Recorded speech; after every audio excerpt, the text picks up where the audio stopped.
Hello, everybody. Welcome back to Pam's Saving Club. I hope that you have had a wonderful holiday and that thus far in this year that it is going great for you. So I decided that this year that I want to focus more on my finances.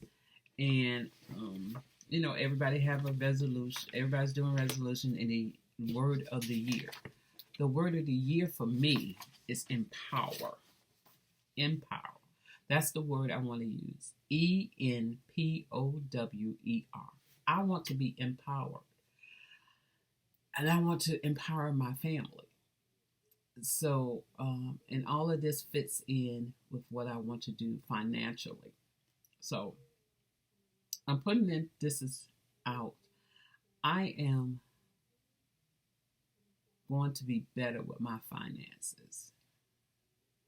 And I want to be conscious of what I'm doing. I want to know I already know where things are going.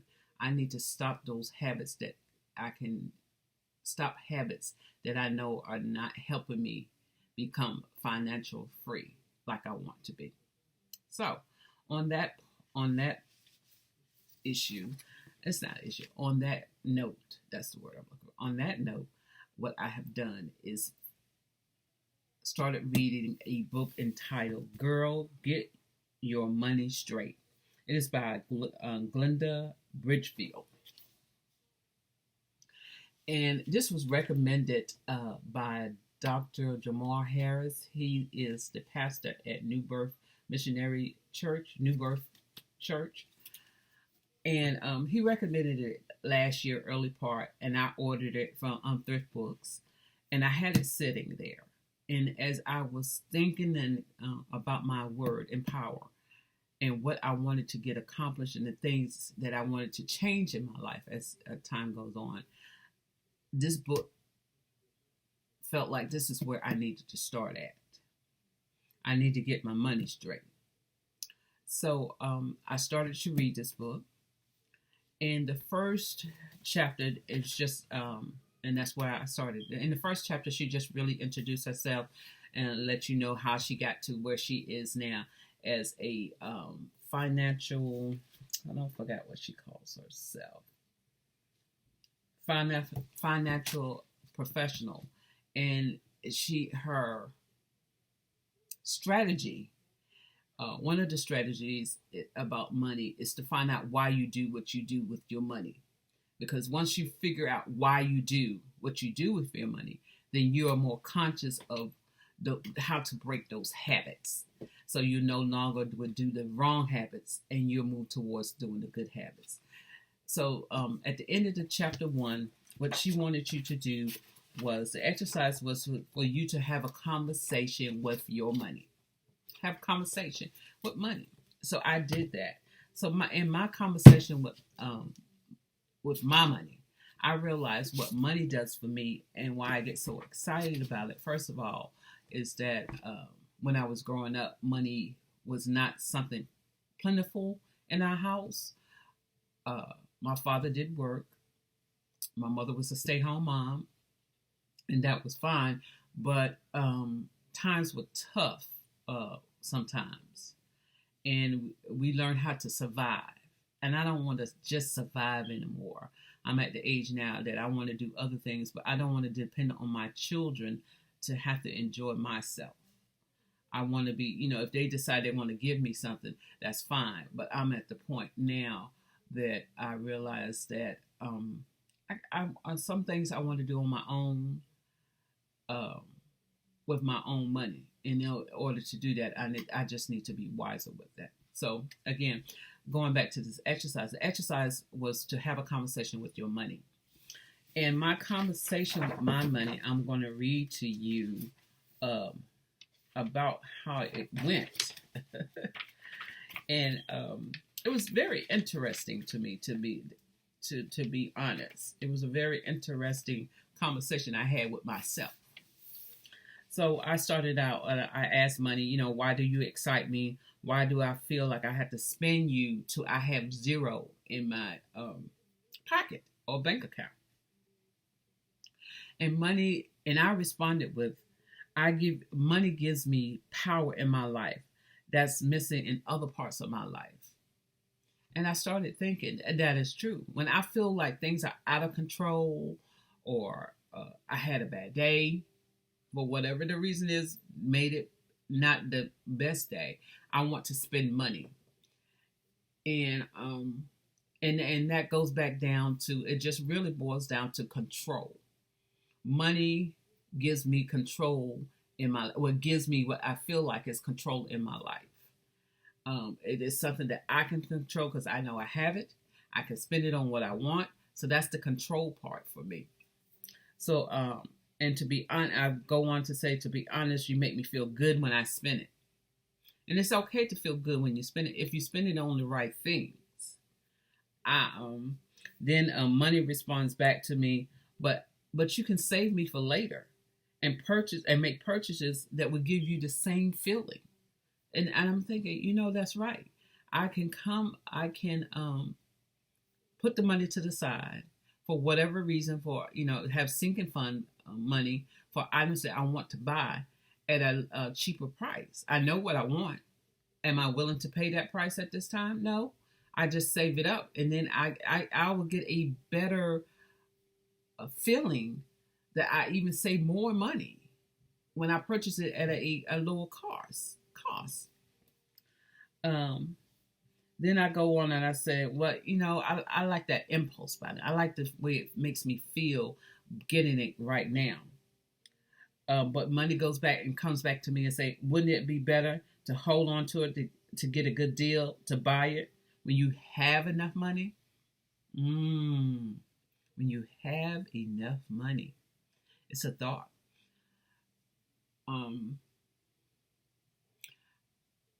On my financial path that I'm on now, I am not as bad as I was before.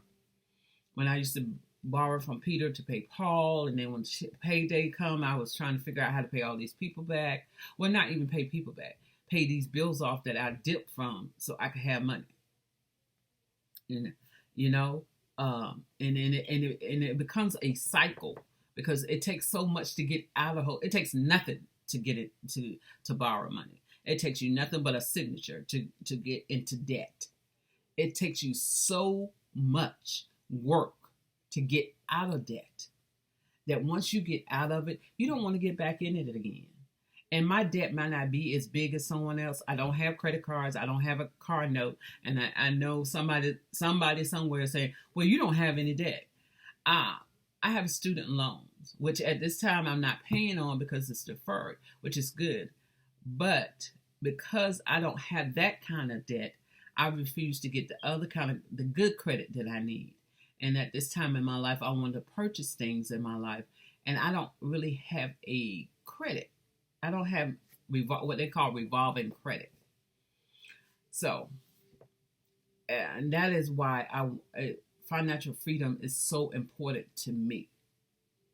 It's big ticket things in my life that I want to purchase, and I can't continue to put off making good habits or making excuses why I don't have good habits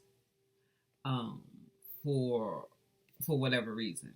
It's time for my excuses, my procrastination to go away. I need to let that go. So that is why I'm on this journey of being empowered. I want to feel empowered. Money should not make me feel that way. I shouldn't have to get money to be in control of my life. That doesn't work for me. It just really doesn't. Those words are not working for me, for whatever reason. But let me see what else I said about money. Oh, and at the end, what I did was I just thanked money for having a conversation with me, and I told him we'll come back and we'll be talking again. So I really enjoyed this book thus far, even though it's the first chapter. But what it's going to do and what it's doing so far for me is getting to the root of why I do what I wanted, why I do what I do with money. I want to be more conscious of it. And the other thing that I realized that I paid for a financial coach. It's not a whole lot. It's a group of ladies and gentlemen that get together and we listen to the coach, and she gives out good information. What I realized is that I was paying for somebody and not using the resources that I have. That's not the purpose of the paying for this. I'm paying this person because I feel like they can teach me something. So I'm in a better frame of mind now. I'm listening with determination to really hear what they're saying, and I want to put into action what is the strategies that she's given me to work at it. And I can't remember who I got this one. I want to say it's Stacy Flowers. She's a YouTuber, and she said, I think I started years ago. You have to name your money. So in my when I do my budget, each paycheck. If I have a little left over, I call that extra in my mind. But what I'm going to start to do is stop calling it extra and put a name on it. It's not extra anymore. What do I want to use it towards? Do I want to use it to pay another bill, pay the bill down, so when the next check comes, I don't have as much, and then whatever's left over in the second check, I can put towards savings. That's what I want to do. I want to work on that. I want to be able to start a savings, and not only start a savings. I had a savings last year, and it lasted me to about October. About October. And I used the last of it to do something I needed to do. So I'm at the point now that because I had a taste of what it's like to have a savings, and that felt so good to me, to have a savings, something to back me up, and that I didn't have to mess with my regular check. If something should come up or somebody needed something, I could go into my savings and get it and not mess with my check and have to figure out how to balance it out. I don't like that feeling where because I live from paycheck to paycheck. That's not what I want to do the rest of my life. But because that's where I'm at now, I want to get to where I can save money. And saving has to be and will be most important to me. So I have to do that. So that's where I'm at on this journey. I hope that you would join me. Any way you feel like joining, start reading the book. If you have any questions, reach back out to me. I would like for you to do a couple of things for me before I end. I'd like you to give this channel a thumbs up, subscribe if you're not a subscriber, and come back the next time that I have this conversation. Thank you for stopping by, and I will see you later. Bye-bye, everyone.